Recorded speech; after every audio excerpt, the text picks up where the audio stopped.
guys, welcome back. Today I'm sharing my monthly planning and goal setting with all of you. So one of my most favorite things ever is goal setting. I do this every single day. Every single day. And the reason I love it so much is it keeps me focused on continuing to move forward every day with my dreams, my goals, the things I want to do with my life. And it keeps everything organized and my progress all in one spot. So September just ended. It is currently October 1st. And the first thing I like to do is my recap for the last month. So I always do a recap, going through and scoring each one of the goals I had for that month. So like I write my first goal, which could be read 2 books. So then I go back and I look at my weekly recaps for what I do at the end of each week. And I say, okay, how did I score these last 4 recaps on books? Did I actually read 2 books this month? Did I only read 1? Am I like almost done with the one I read? Did I not read? Did I barely read at all? Each of my 10 goals gets a score from 1 to 10. And after I've done all 10 goals, I add up my numbers out of 100 to see what my score for the month is. Normally for me, I'm a pretty harsh critic on myself, and I do score normally pretty low. So then after I am done doing my recap for the month, I do my monthly reflection. 4 months now I've been doing a reflection at the end of the month, and I really love this because it's different than the recap.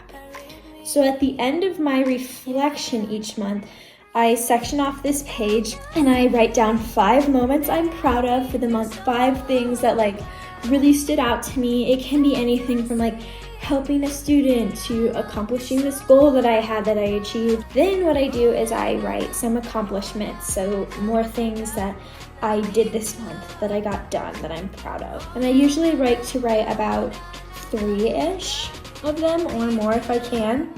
Sometimes it's shorter.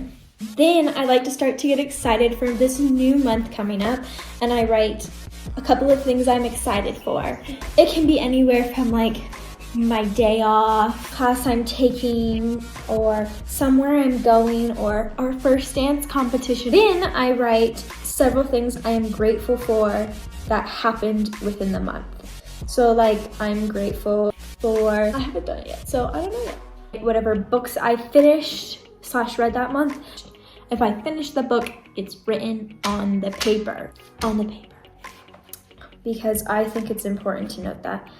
Well, it's all fun for me. I was gonna say the fun part, but it's all fun for me. I get into setting my new month's goals. The first thing I do when I'm looking at setting up my 10 goals for the next month is, what do my goals look like from this previous month? So in September, I go back and I look at them. So I'm like, okay, here are my September goals.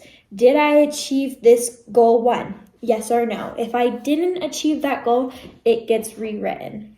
What can I step over? Okay, this is done, get rid of that. The other thing I do is sometimes I have what's called a throwaway goal. And my throwaway goal is something that I wanted to work on, most likely a habit throughout the month. So this month my habit was skincare. Then it becomes, okay, what other, like, do I want to keep my skincare goal or do I want to change it? So like for a while, my throwaway goal was making my bed every day. And then I got really good at making my bed every day, so I don't have to do that anymore. Then I go through and I pick my 10 goals. Some of them are the same, some of them are different, and sometimes a goal doesn't serve me anymore. You can always come back to goals. In the beginning of my goal setting notebook, I have lists of goals I want to do. I have a section called my future goals, and it's just a ton of bullet points of things I want to do within my life. So once I am done with my goal setting, I move into writing my monthly schedule. So for the most part, my schedule is basically the same every single month. Except for if we had like a school break. Sometimes I don't work at all on school breaks because of what my jobs are. And sometimes I do a little bit. But so for the first thing I do is I go in and I have this gigantic calendar that hangs on my wall. It is a dry erase board. I love it, and it makes it super easy because it's just a place in my room where I can look up at my schedule. It's right next to my bed when I wake up in the morning. I used to keep a handheld planner. I did for years. I used Happy Planners for 4 or 5 years. I had a Happy Planner and I did my cute stickers at the beginning of every week. And I stopped using my handwritten planner because I wasn't going to school anymore, so I wasn't carrying it around with me and I didn't have as much going on at the time. And secondly, most of the time I use my phone. So I use Google Calendars now for my calendar because things honestly change so much in my schedule, because sometimes there's snow days, sometimes there's a holiday. Looking at my monthly calendar, here's kind of a look at it. I wanted to thank you all for watching my plan with me today, and I hope it was maybe informational or at least fun. I love to plan. It's my passion. I love watching other people's plan with me videos. So have a nice day, guys. Love y'all.